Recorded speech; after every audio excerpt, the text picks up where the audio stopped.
A Associação Espírita Irmã Nilza e Amor apresenta a palestra sobre o que é o Espiritismo, pelo expositor Alexandre Braga, do Grupo Espírita Teresa de Jesus.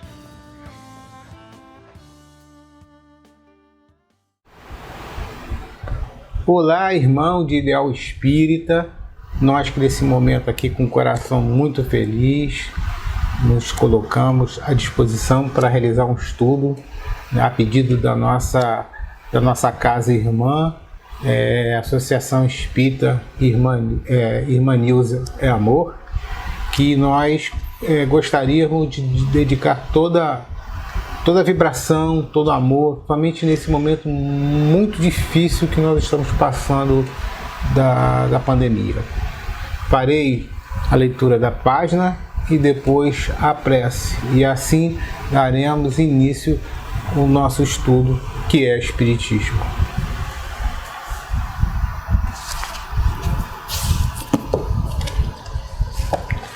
Bom, foi escolhido para nós do livro Fonte Viva, da psicografia de Chico Xavier pelo Espírito Emmanuel, o capítulo 77, chamado Pai Nosso.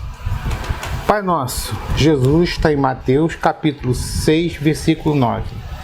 A grandeza da prece dominical nunca será devidamente compreendida por nós que lhe recebemos as lições divinas. Cada palavra, dentro dela, tem a fulguração de sublime luz. De início, o Mestre Divino lança-lhe os fundamentos em Deus, ensinando que o Supremo Doador da vida deve constituir para nós todos o princípio e a finalidade de nossas tarefas. É necessário continuar em Deus, associando os nossos impulsos ao plano divino, a fim de que o nosso trabalho não se perca no movimento ruinoso ou inútil. O Espírito Universal do Pai há de presidir-nos os mais humildes esforços na ação de pensar e falar, ensinar e fazer. E em seguida, com um simples adjetivo possessivo, o Mestre exalta a comunidade. Depois de Deus, a humanidade será o tema fundamental de nossas vidas. Compreenderemos as necessidades e aflições, os males e as lutas de todos os que nos cercam, ou estaremos segregados no egoísmo primitivista. Todos os triunfos e fracassos que iluminam e obscurecem a Terra pertencem-nos de algum modo. Os soluços de um hemisfério repercutem no outro. A dor do vizinho é uma advertência para a nossa casa. O erro de um irmão, examinado nos fundamentos, é igualmente nosso, porque somos componentes imperfeitos de uma sociedade menos perfeita, gerando causas perigosas e, com isso, tragédias e falhas dos outros afetam-nos por dentro. Quando entendermos semelhante realidade, o império do eu passa a incorporar-se por célula bendita à vida santificante. Sem o amor de Deus à humanidade, não estamos suficientemente seguros na oração. Pai nosso, disse Jesus para começar, Pai do Universo, nosso mundo. Sem nos associarmos aos propósitos do Pai, na pequenina tarefa que nos foi permitida, executando nossa prece, será muitas vezes mais simples repetição do eu que quero, invariavelmente cheio de desejo, mas quase sempre vazio de sensatez e de amor. Querido Pai Celestial, nós que nos encontramos nesse momento, buscamos a Sua fonte divina de recursos inimagináveis para nos abençoar nesse momento, nesse trabalho em que temos a responsabilidade, Senhor, de conversar um pouco sobre o que é o Espiritismo, pedindo a bênção do alto, pedindo a bênção do seu governador planetário Jesus Cristo, e que do seu coração misericordioso e bondoso possa nos auxiliar, possam nos inspirar, possam ajudar-nos a errar menos, e acertar um pouco mais no sentido do aprendizado, no sentido do bem, no sentido da evolução. Pedimos, Senhor, bênção também para toda a comunidade espiritual que está aqui, que nos auxilie a cada casa, a cada instituição espírita, a cada instituição também não espírita, porque elas também levam a sua mensagem de alguma forma. Queríamos, Senhor Jesus, também elevar o nosso pensamento, manter a nossa corrente para todos os irmãos que estão passando profundas dificuldades diante dessa pandemia. Que eles possam vencer o medo, que eles possam vencer a incerteza, que eles possam pensar em Deus, confiar em Deus como nós procuramos confiar em Deus, estimulando, Senhor, os cientistas, estimulando os trabalhadores da saúde, os trabalhadores das funções essenciais, estimulando a parte boa que nós sabemos que tem de cada irmão que é responsável pela governança do nosso país, dos nossos estados e municípios e das outras nações. Que possamos pensar no bem do bem do próximo, no bem comum. E nesse momento, Senhor, te peço bênção para esse momento, para que nós possamos realizar um estudo que satisfaça o coração de todos os nossos irmãos. Obrigado, que assim seja. Bom, meus amigos, o que é o Espiritismo? Vamos dizer assim, que é também um livro do Allan Kardec, em que ele teve a preocupação de explicar para todos nós, né, para os seus contemporâneos e ficou até nós, como é que ele pensava, o que ele dizia a respeito do que é o Espiritismo. E nós, que estamos na fileira espírita, né, ou seja, nas atividades do Espiritismo, às vezes a gente se pergunta, ou algumas pessoas perguntam, o que seria o Espiritismo? A gente já até pergunta, o que é o Espiritismo? Né? Porque a nossa religião, vamos dizer assim, né? a nossa crença, ela é bastante diferente das crenças tradicionais. A forma, a maneira como nós pensamos, os elementos que são envolvidos, os conhecimentos que são abordados, tudo que é relacionado com as questões espirituais, etc., ela é, assim que digamos, bastante incomum se nós compararmos com o pensamento religioso tradicional. E Allan Kardec, como um grande mestre do seu tempo, um espírito evoluído, que acreditamos, ele sabia que daria essas indagações. E aí o mestre de Lyon, ele nos trouxe os fundamentos para que a gente pudesse entender o que é o Espiritismo. Então vamos lá. Primeiro, eu gosto de estabelecer um conceito geral. E o conceito geral, né, o que é o Espiritismo? O que é isso? Né? O que a gente está pensando sobre isso? Como é que essa ideia ela preenche na nossa cabeça? Como é que essa ideia toma forma na nossa cabeça? E aí eu passo da seguinte questão, né? Conceito. O que é conceito? O que é isso?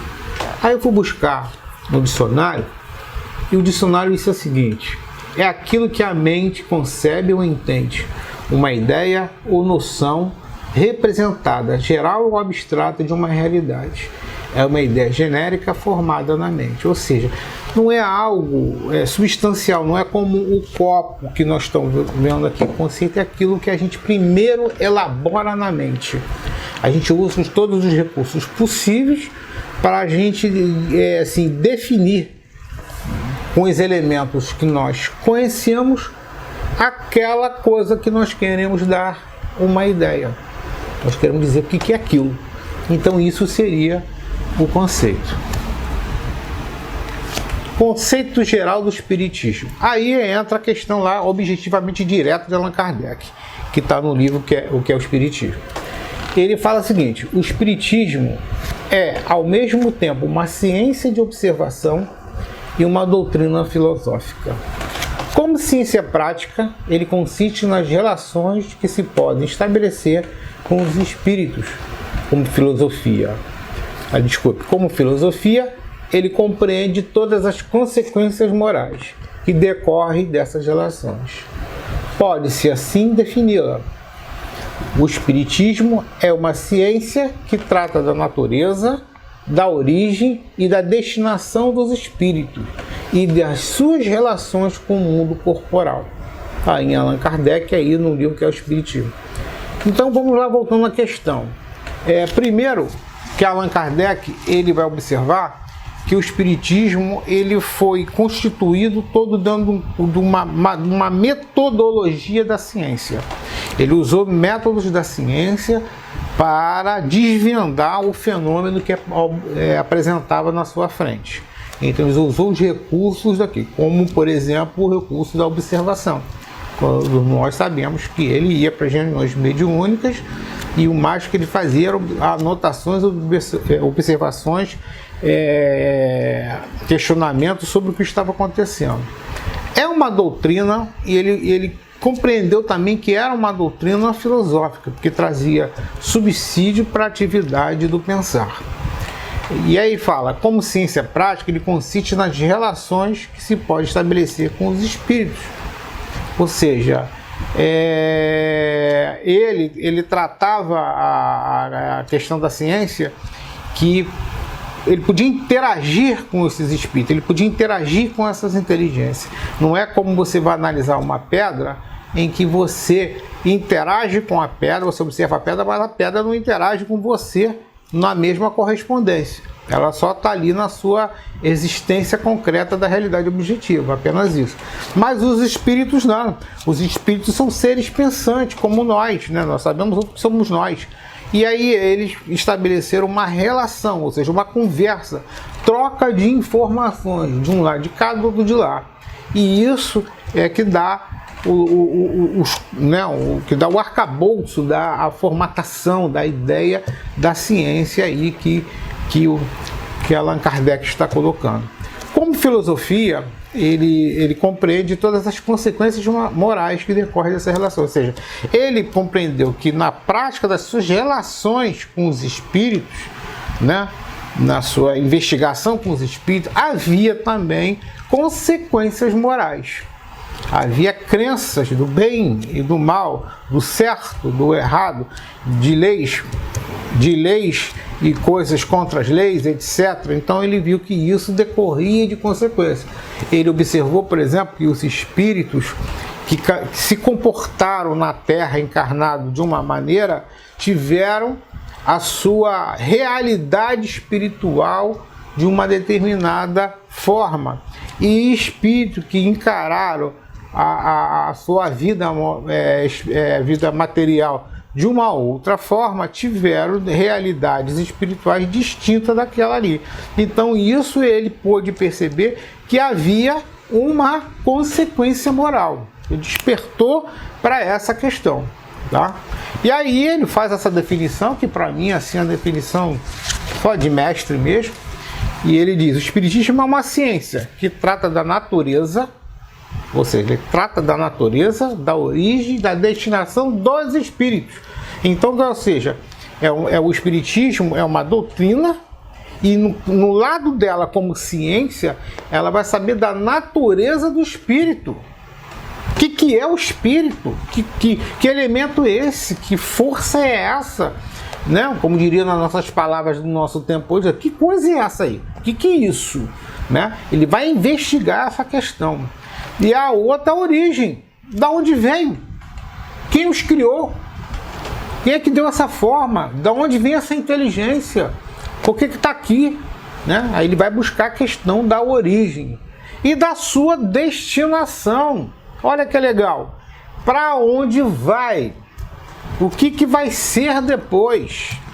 Qual é a direção? Você é algo X, veio de tal lugar e você está indo para um outro lugar, uma outra situação, uma outra realidade. É isso que Allan Kardec ele começa a falar sobre o Espiritismo, né? Um lado como ciência. E das suas, aí que vai depois das outras questões que nós vamos abordar aqui, das suas relações com o mundo corporal. Aí ele que é a doutrina espírita, além de falar de espírito, do mundo espiritual, etc, essa coisa toda. A doutrina espírita não é uma fonte de reportagem apenas, uma reportagem fica apenas comentando o que eles falam que é o mundo espiritual. Não, não é só isso. Ele fala da relação desse mundo espiritual, dessa realidade espiritual, dessa natureza espiritual, dessa origem espiritual, dessa destinação espiritual com o mundo corporal, ou seja, com o mundo material. Em outras palavras, ele está perguntando assim, o que nós aqui do mundo material temos a ver com esse mundo espiritual? Qual é a relação? O que vem de cá e o que daqui que vem de lá? Qual é? Quem influencia quem? É de lá para cá, daqui para lá, é os dois ao mesmo tempo, etc. É isso que Allan Kardec ele começa a colocar. Me lembrando bem que é sempre, vai estar sempre no meio disso aí, uma questão ética, né? Uma questão das consequências morais, que é onde a religião espírita vai navegar. E nós vamos falar um pouquinho mais à frente. Ok, irmãos? Continuando. Aí, dentro da parte das implicações do espiritismo, por exemplo, se ele é uma doutrina, né? Se ele é uma doutrina científica, filosófica e também religiosa, se ele tem implicações no comportamento, se ele fala do comportamento, se ele influencia o nosso comportamento, então o espiritismo tem implicações sobre isso. E aí, no livro Universo e Vida do Espírito Áureo, ele comenta assim de uma forma muito interessante mesmo. Eu até chamaria atenção para vocês para pensar, para refletir no que ele diz. Ele fala, o espiritismo não tem o caráter isolado de uma filosofia. Então aquele que diz assim, o espiritismo é uma filosofia e ponto. Não. Ele não é uma filosofia isolada. Ele não tem nem como ser uma filosofia isolada. Quem o tenta não consegue de fato. Apenas você vai ter que fechar o livro, deixar para lá e esquecer tudo. Porque não tem as suas correlações com outros ramos do conhecimento, com as outras coisas, é assim, diria, umbilical. Não tem como tirar, né? Não tem como separar. Mas vamos continuar aqui que ele está falando aqui. O espiritismo não tem um caráter isolado de uma filosofia, de uma ciência ou de uma religião. Perfeito. Ou seja, não se dá para ver o espiritismo apenas como filosofia. Não dá para ver o espiritismo apenas como ciência. E não dá para ver o espiritismo apenas como religião. Não dá para ver essas coisas separadas. Elas estão sempre juntas. Uma gravitando na outra, inseparáveis. Uma dá sustentação na sua ideia, na sua existência, na sua compreensão, né, no valor dela, né, para a gente entender como é que é o espiritismo. Irmãos, a gente só pode conseguir entender com esses três elementos trabalhando junto. Eu até concordo que determinado assunto ele tem uma ascendência maior para a religião. Determinado outros assuntos ou prática ele tem uma tendência maior para a ciência. E outras questões ele tem uma tendência maior para a filosofia. Mas nunca de caráter isolado. Nunca sozinho. Nunca que você pode cortar, fazer um trechinho aqui, pedacinho e colocar. Né? Fica aparecendo essas coisas que às vezes a gente encontra na internet, né? E hoje a gente encontra muita coisa na internet, algumas tendências espiritualistas, no qual os espíritos nos ensinam a respeitar. Mas quando a gente vai observar, a gente vai analisar, a gente vê que esses grupos eles fazem recorte, né? Eles fazem recorte dentro da doutrina espírita, das revelações espíritas, e só usa aquele recorte fechadinho ali, só aquele cantinho ali que interessa a ele, né? Eles trabalham dessa maneira. Ora, nós espíritas não pensamos dessa maneira, não atuamos dessa maneira, não trabalhamos dessa maneira. Nós temos que trabalhar da forma em conjunto. Eu ouço muita gente dizer assim, eu gosto mais do aspecto religioso, eu gosto mais do aspecto científico, eu gosto mais do aspecto filosófico. Bom, isso aí, a gente, é a natureza da evolução de cada um, das experiências de cada um, etc. Eu só digo o seguinte, e eles concordam, não dá para você tratar separadamente. Vai chegar uma hora que você vai esbarrar nos outros dois e vai ter que tratar junto os outros dois. Não é? Correto? Vamos lá. Então ele continua aqui dizendo aqui, simultaneamente revelação divina e obra de cooperação dos espíritos humanos. Eu acho isso brilhante, brilhante, brilhante. Como é que se deu a doutrina espírita? Como é que se deu a revelação espírita? Ela se deu de uma vontade do nosso Pai Criador, dessa força divina, mas essa vontade, ela só tomou corpo, ela só se corporificou, ela só se materializou com as mãos operosas dos espíritos. Os espíritos que vieram a dar cumprimento da vontade de Deus na concretização, na realização da doutrina espírita aqui. Ou seja, não foi aquela coisa que usa assim na tradição, então nos livros infantis, etc., né, o raio caiu, um raio direto, uma coisa pronta, direta, foi mandada de Deus aqui pra gente. Não foi isso. Vamos dizer assim, usar essa linguagem. Deus mobilizou os espíritos para que a sua lei, a sua ideia, o seu pensamento, a sua realidade se concretizasse aqui na Terra, né, através do Espiritismo, sobre as mãos de inúmeros cooperadores espíritos humanos. E ele fala, espíritos humanos desencarnados, né, e encarnados, os dois. E quem já estuda a obra espírita sabe que a revelação, ela se dá em diversos graus de evolução dos espíritos. Você tem mensagens de espíritos muito evoluídos, você tem mensagens de espíritos sábios, você tem mensagens de espíritos benevolentes, você tem mensagens de espíritos que se consagraram nos registros da nossa história, né, os seus feitos, os seus marcos, etc.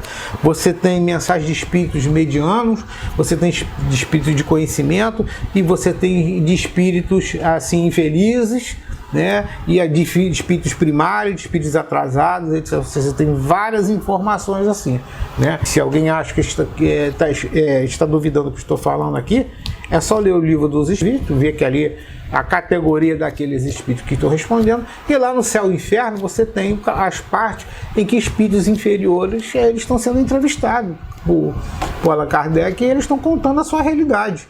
E esses espíritos também, gente, colaboraram com a ideia do espiritismo, com a revelação espírita, com todo esse conhecimento espírita, foram colocados ali. Então, ele não é um fundador, ele não é uma entidade como acontece em outras religiões que são fundadoras daquela corrente, daquela religião. Por isso que ele é impessoal. Ninguém no espiritismo fica venerando Allan Kardec, né? A gente respeita, faz homenagem, compreendemos o trabalho magnífico do codificador, mas ninguém faz homenagem santificante, né, idolatria em torno de Allan Kardec, correto? E outra coisa que ele fala, complementar e progressivo, ou seja, Kardec, quando ele percebeu todos os acontecimentos, ele viu que a obra não estava completa e era progressivo. Por que não estava completo? Porque era progressivo. Porque as revelações, elas são dadas à medida que a humanidade se melhora, à medida que a humanidade se torna mais sábia, à medida que a ciência dá subsídio para que aquela ideia seja aceita, aquela coisa se desenvolva. Por isso que ele disse, olha, coisas... Tenho certeza, gente, assim, é uma crença que eu carrego dentro de mim. Tenho certeza que Allan Kardec sabia de determinadas coisas, mas ele não foi autorizado ou não foi encorajado a revelar para a gente, a explicar para a gente, porque ainda não havia o tempo próprio, ainda não tinha sido amadurecida aquela ideia. Era preciso a ciência evoluir um pouco mais, era preciso a filosofia conquistar outras coisas mais também, como aconteceu no século XIX e XX, para que aquela ideia fosse mais aceita e assim o espiritismo tomasse mais corpo. Então, por isso que ele fala, é complementar e progressivo. Primeiro, por não ser fruto de uma revelação de um só espírito, ou seja, não foi só um espírito que disse. Foi só um espírito? Não foi. Leia o livro dos espíritos, olha quantos espíritos estão falando ali. Olha o Evangelho segundo o Espiritismo, olha a Gênesis, olha quantos espíritos estão ali dando mensagem. Então não é a obra de um único espírito, nem o trabalho de um só homem. Kardec é o codificador, ele montou uma equipe e ele teve que contar, por exemplo, dentro da equipe dele, com inúmeros médicos, inúmeros grupos mediúnicos, dos quais ele enviava carta com as perguntas e colhia, pedia para as pessoas anotarem as respostas e ali ele fazia todo o trabalho. Kardec, gente, ele não pôde estar em todos os grupos, tá? Ao mesmo tempo, nem em vários tempos diferentes. Não era possível. Então o que ele fazia? Ele mandava lá um bloco, né, um caderno cheio de perguntas e pedia que as pessoas, alguém anotasse as respostas e aí ele se debruçava. É aí que aconteceu aquela história que todo mundo sabe, ou pelo menos os espíritas mais experimentados sabem, que Kardec fazia a mesma pergunta para espíritos diversos de reuniões diversas. Era para ver, era um método para ver se alguém caía em contradição, se tinha alguma coisa errada nisso aí. Tá? A outra coisa é que eu trabalho e segundo, por ser complementação natural, expressa e lógica de duas primeiras grandes revelações divinas, a de Moisés e do Cristo. Terceira, porque, bem disse Kardec, ele jamais dirá a última palavra. Ou seja, Kardec é o tempo de dizer, eu vou dizer a última palavra? Não. Que é até uma questão que eu vou falar mais à frente aí. Por que ele disse isso? Ele não poderia dizer. Mas Kardec percebeu, entendeu que a doutrina espírita era a terceira revelação. A primeira foi dada por Moisés, o Decálogo, né, os 10 mandamentos. Depois veio Jesus com o seu Evangelho, e do qual nós vamos falar daqui a pouco. Depois, o próprio Espiritismo. Vai ver uma quarta, quinta, etc. A lógica diz que pode ser, né? Algumas fontes já disseram que alguma coisa no futuro irá acontecer a esse respeito. Vamos aguardar. Mas parece lógico, mas, né? Que é lógico é. Bom, dentro do aspecto das implicações do espiritismo, vamos ver o aspecto científico, ou seja, de que maneira isso impacta a visão religiosa, a visão científica impacta no pensamento espírita. E aí ele fala, é ciência porque investiga, experimenta, comprova, sistematiza, conceitua leis, fatos, forças, fenômenos da vida, da natureza, dos pensamentos e dos sentimentos humanos. Ou seja, o espiritismo utiliza recursos da ciência para fazer o trabalho que a ciência faz na questão da investigação, da experimentação, em conceituações das leis, etc, das forças e tudo mais. Então ele usa vários métodos. Se não é aceito por A ou B, aí é uma outra questão. Mas que ele usa os métodos, né? Continuando. Nas implicações do espiritismo, não tem um aspecto filosófico. É filosofia porque cogita, induz, deduz ideias, fatos e lógicas sobre as causas primeiras e os seus efeitos naturais. Ora, é uma coisa basilar, né, gente? É uma coluna, é uma das colunas de sustentação do pensamento espírita. Esse aspecto filosófico sobre as causas primeiras e seus efeitos. Até lá, né? Kardec, o tempo todo, ele fica trabalhando esses dois elementos, as causas e os seus efeitos. E ele leva essa ideia, justamente, ele coloca nas inúmeras perguntas dos espíritos. Ele está sempre perguntando sobre a questão da origem, da causa daquele acontecimento, daquele fenômeno, daquela informação que ele foi dada ali pelos espíritos. Ou seja, ele utiliza largamente o aspecto filosófico ali. Vocês podem observar, podem atestar ali. Generaliza, sintetiza, reflete, aprofunda, explica, estuda, discerne, define motivos e consequências, como os porquês de fenômenos relativos à vida e morte. É aqueles porquês. Na doutrina espírita é famosa pelos porquês. Por que vivemos? Por que morremos? Por que temos tal vida? Por que outros têm vidas diferentes? Por que é assim? Por que é assado? Por que é dessa forma? É o hábito nosso filosófico que está totalmente inserido na doutrina espírita com o seu aspecto filosófico. É os porquês. Correto? Implicações do espiritismo no aspecto religioso. Talvez aqui no Brasil, para nós aqui, né, assim, nas nossas práticas, seja o mais evidente, assim, eu diria assim, com uma ascendência maior, né, com uma presença maior, porque vem da própria nossa natureza espiritual reencarnatória, de espíritos que falimos em outras religiões, e nós viemos agora no espiritismo para resgatar, né, para fazermos agora dessa vez corretamente aquilo que nós erramos nas outras denominações e no passado, muito provavelmente.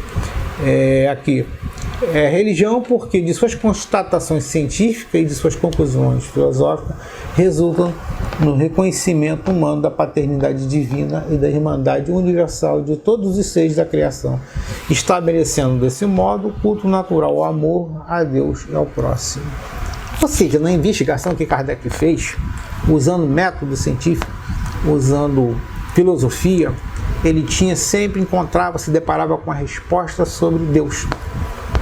Deus como a fonte primeira, Deus como pensamento do universo, Deus como arquiteto do universo, Deus como criador do universo. Então ele viu que ali não tinha como fugir do aspecto religioso. O nosso religai, a nossa religião, aquilo que nos liga à fonte do nosso Criador, que não tem como fugir. Todos nós carregamos dentro do nosso espírito aquilo que a gente convencionou chamar de partícula divina, que é o elemento do nosso espírito que nos liga ao nosso Pai Criador, a nossa fonte, né? a nossa fonte que nos gerou. Nós viemos de lá, estamos a caminho dele de novo. Nós estamos num passeio de saiu para compreender, para entender, e nesse passeio que nós fazemos evolutivamente, é o passeio, na verdade, da gente se descobrir ele dentro de nós e revelar ele dentro de nós. Essas são as palavras, não são minhas próprias, tá, gente? É do Espírito Áureo, desse livro Universo Vita. Assim, ele fala assim, exatamente, acho muito poético, muito bonito, que Deus, ele nos criou e nós estamos em busca, estamos retornando para ele nesse processo da evolução. Então é isso aí que Allan Kardec observou do Espiritismo, observou da colocação das respostas do Espírito, não tinha como não fugir de Deus. E aí dentro, que ele vai levar até o lado do aspecto cristão aí, é o lado da irmandade universal, de Deus, de amor a Deus e amor ao próximo, que vai levar os elementos morais do cristianismo. Então, Kardec percebeu, não tem como, gente, ele é uma religião, ele não pode ser tratado como uma filosofia qualquer, tá? E aí, o que tem a ver Jesus e o Espiritismo? Muita gente acha que não, mas tem tudo a ver. É só investigar que nós vamos encontrar as respostas. Está aqui, ó. Respondeu-lhes, declaro-vos que estes se calarem, as pedras clamarão. Está em Lucas, capítulo 19, versículo 40. Bom, pedras, gente, clamarão, ou seja, quando o sujeito lá naquela época, na Palestina, naquela região, e outros povos também da antiguidade, eles enterravam seus mortos, eles botavam aquela pedra, aquela lápis, e escreviam o nome da família dele, da onde ele está ligação. Então, quando Jesus fala isso, as pedras clamarão, ele está falando daquele espírito que foi enterrado ali. Ele voltará para lembrar. Ora, o que aconteceu com a doutrina espírita a partir do século XIX? Não são os espíritos de épocas recuadas, de vivências do cristianismo, principalmente, que voltaram para relatar, para dizer que estão vivos, para dizer que a vida continua. Então, irmãos, tem um outro aspecto também de Jesus do Espiritismo, que é o seguinte, ele falou o seguinte, Jesus: se me amais, aguardai os meus mandamentos, e eu vos rogarei ao meu Pai, e ele vos ensinará os enviará a outro Consolador, a fim de que fique eternamente convosco. O Espírito de verdade, que o mundo não pôde receber, porque não o vê, e absolutamente o não conhece. Mas quando a vós conhecê-los, porque ficará convosco e estará entre vós. Porém, o Consolador, que é o Espírito, que é o Santo Espírito, que meu Pai enviará em meu nome, vos ensinará todas as coisas e vos fará recordar de tudo que eu vos tenho dito. Ora, gente, não é exatamente o que o Espiritismo faz? Esses espíritos estão com a gente, agora a gente sabe que eles existem, nós temos recursos para entendê-lo, para comunicar com segurança com eles, pegar informações importantes, fundamentais para a nossa vida, e ele estará aqui, como ele fala, que é qual o trabalho que esses espíritos sempre fazem? É recordar. O que ele faz mais de recordar sobre as lições de Jesus? Sobre os ensinamentos de Jesus e sobre os outros aspectos da história.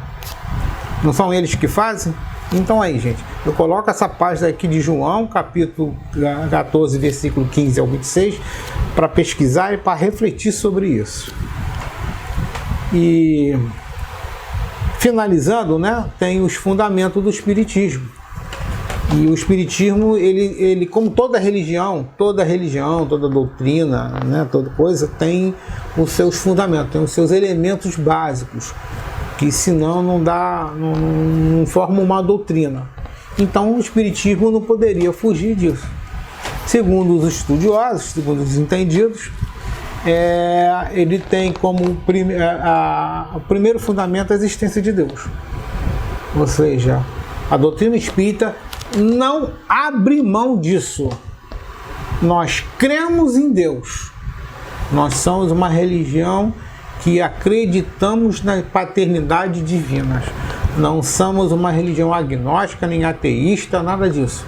Nós acreditamos em Deus. O segundo fundamento é na imortalidade da alma. Outro elemento que nós não abrimos mão. É na sobrevivência do espírito após o fenômeno da morte. O espírito não morre, nunca morrerá, ele é imortal. O que se transforma é apenas o corpo que ele se reveste para estar aqui no nosso mundo. Ok? O terceiro elemento é a famosa pluralidade das existências, das encarnações. Ou seja, o espiritismo é outro elemento que ele não abre mão. Ou seja, todo espírito reencarna, ele vem de longo processo de reencarnações. Até Jesus, num outro tempo muito recuado, ele também teve seus ciclos de reencarnações. Ele não é um ser do privilégio, tá? Porque privilégio no reino divino, no pensamento de Deus, não existe. Então, as pluralidades da existência seriam essas inúmeras encarnações que todos nós temos. E teremos ainda mais outras. A pluralidade dos mundos habitados, ou seja, existe vida em todos os quadrantes do mundo. Né? Existe vida aqui no nosso mundo material, existe vida nas dimensões próximas da Terra, né? Nas dimensões espirituais, mais além, mais para baixo, em outros planetas, na galáxia, etc, etc, etc. O espiritismo é assim. A outra questão é a comunicabilidade dos espíritos, ou seja, a mediunidade. Nós acreditamos na comunicação. E como observação, ou seja, eu colocaria dois elementos também que não podem faltar nessa observação dos fundamentos, que é o conceito de evolução e as suas consequências morais. O Espiritismo é uma doutrina de consequências morais. E a evolução que daria talvez o diferencial da doutrina espírita em relação às outras religiões. Nenhuma outra religião que eu conheço fala de evolução. O Espiritismo é sentado na evolução, é montado na seleção, ele é instrumentalizado na evolução. Então é isso, meus irmãos. Foi muito bom estar com vocês. Espero que a gente tenha aprendido um pouco mais, refletido um pouco mais, e que Jesus abençoe na nossa caminhada. Eu farei a nossa prece de encerramento e desde já dedico um caloroso abraço aos corações de todos os irmãos e que a gente possa caminhar junto no enfrentamento, principalmente do nosso eu inferior, né, das nossas dificuldades inferiores, para a gente possa se tornar um espírito melhor a cada dia, melhor espiritualmente, tá? Moralmente falando. Então vamos lá, fechando nossos olhinhos, colocando Jesus na nossa tela mental, a dizer com ele: querido Jesus, amado governador espiritual do nosso planeta, queremos primeiro agradecer por nos envolver, por nos proteger, por nos abençoar. Peço ao Senhor que abençoe a todos os nossos irmãos espíritas. Peço também que abençoe todos os nossos irmãos também de outras denominações religiosas. E peço ao Senhor que fortaleça o coração dos nossos irmãos que estão distantes de qualquer religião sadia. Eles precisariam encontrar o Senhor da vida. Obrigado por tudo, Senhor. Obrigado pelas casas que nos apoiam. Obrigado pelos nossos irmãos. Obrigado pelo mundo espiritual que nos ajuda e que todos possam ter uma boa semana. Que assim seja.